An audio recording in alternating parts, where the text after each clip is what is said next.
Let me ask you something. Would you believe it if someone claimed to have predicted the global health event that shook the world in 2020? Honestly, I wouldn't, unless there was undeniable proof that this prediction was made long before any signs of such an event existed. But believe it or not, there's a video uploaded on May 5th, 2010 that not only predicts this event with chilling precision, but also details several other occurrences in terrifying ways. Today, I bring you the story of an insider who, by a twist of fate, found himself in a dark and sinister meeting where the fate of our planet and our very lives was being carefully orchestrated. I am the File Keeper, and welcome to my archive.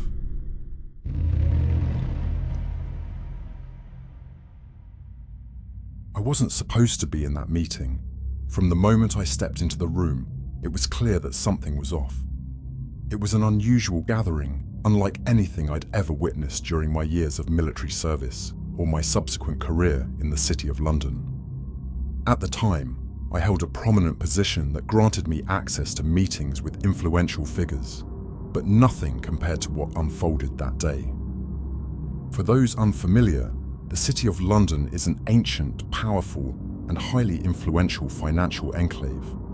Many compare it to the Vatican, a sovereign entity with its own systems, traditions, and a global network of power shaping the world's economic structure. It is the financial heart of Britain and, to some, the centre of global economic control. Researchers claim that the City of London influences institutions such as the US Federal Reserve and the Bank for International Settlements. But there's something deeper. Its ties to ancient Masonic traditions make it a hub of secrets and conspiracies. On that day in June 2005, I was invited to a meeting I thought would be another routine discussion about finance. But as I entered the room, I realized it was something entirely different.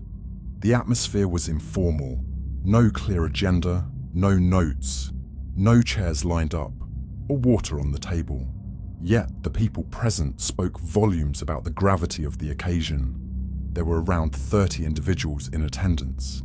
High-ranking politicians, police officials, religious leaders, and military figures, all prominent names in the UK.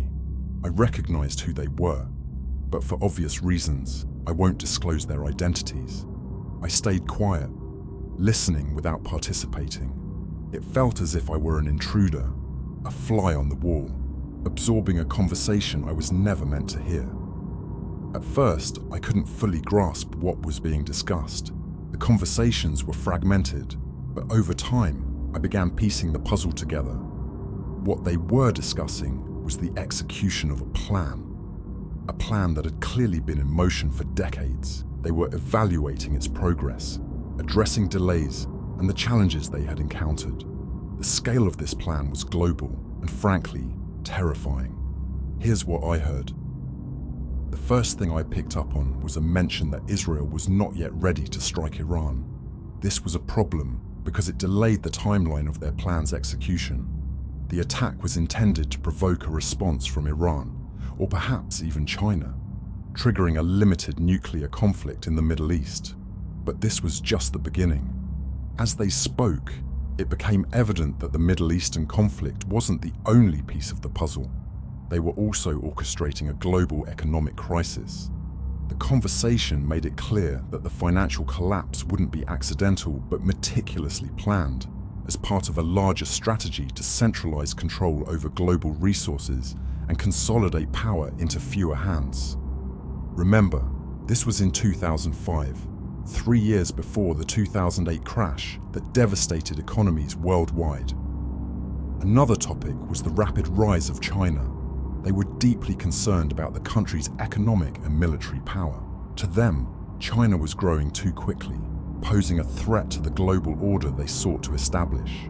They also expressed frustration with Japan, which they felt wasn't playing an active enough role in countering China's growth, particularly regarding interference in China's financial systems.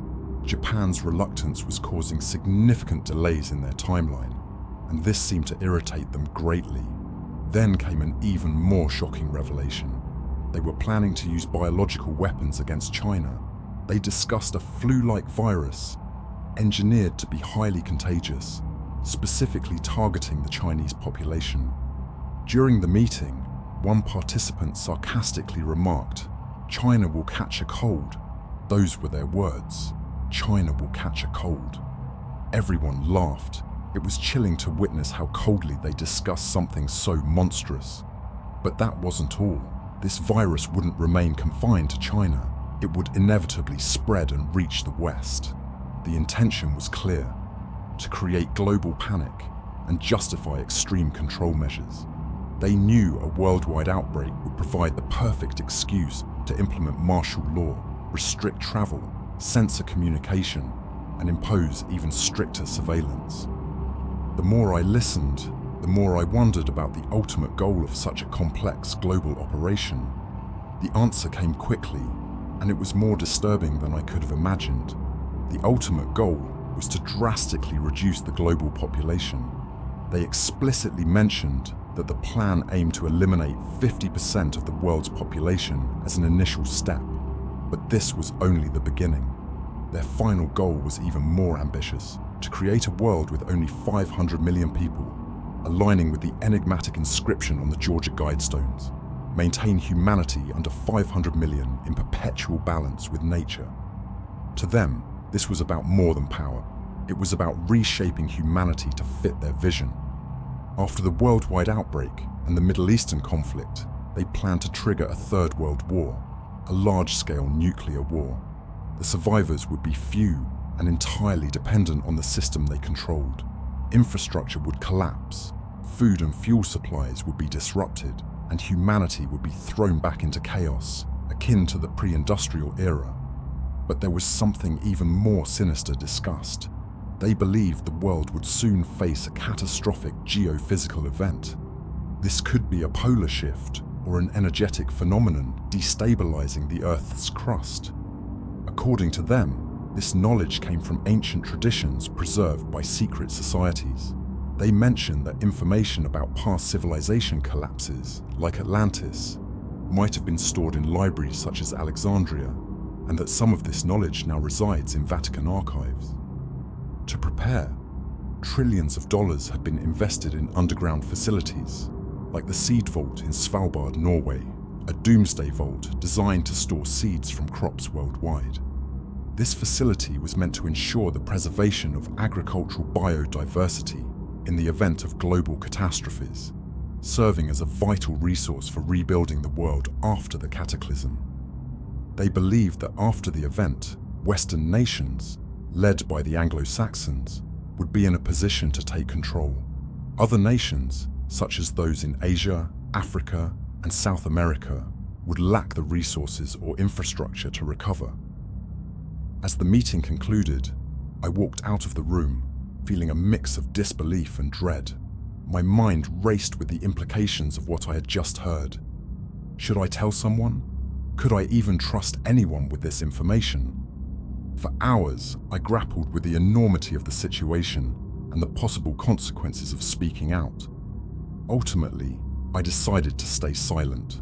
The stakes were too high, and I had no way of knowing how deep this conspiracy ran, or what might happen to me if I exposed it.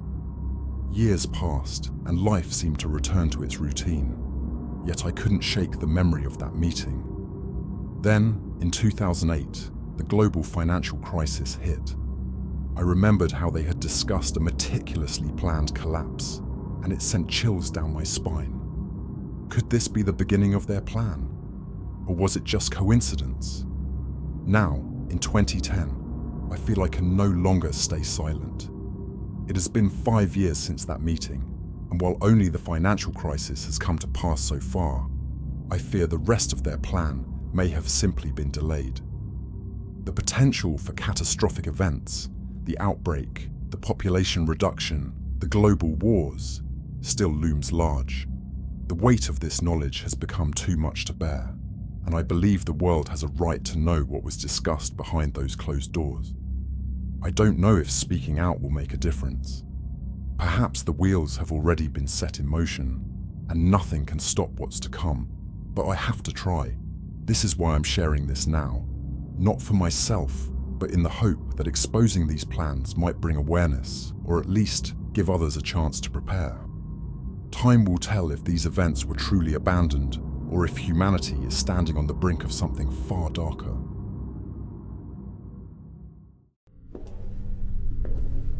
What do you think of this account? Quite impressive, isn't it? Even though some events happened differently or haven't occurred yet, it's undeniable how accurately the global health event of 2020 was described. China will catch a cold. This phrase even predicted the type of disease we would face years ago and where it would begin before spreading across the globe. But none of this would be credible without the original video from 2010. Before I share the details of the video, if you enjoyed this content, please leave a like and subscribe. Your support helps the channel bring more incredible cases like this one. Now, regarding the original video that recounts this story, it was posted by Bill Ryan on the AlphaZebra channel, titled The Anglo-Saxon Mission. You can find a direct link to it in the description below. Thank you for being here today. I hope this story left you as intrigued and unsettled as it did me. If you're interested in more documented stories like this one, be sure to check out the playlist or the recommended videos. I'll see you in the next file.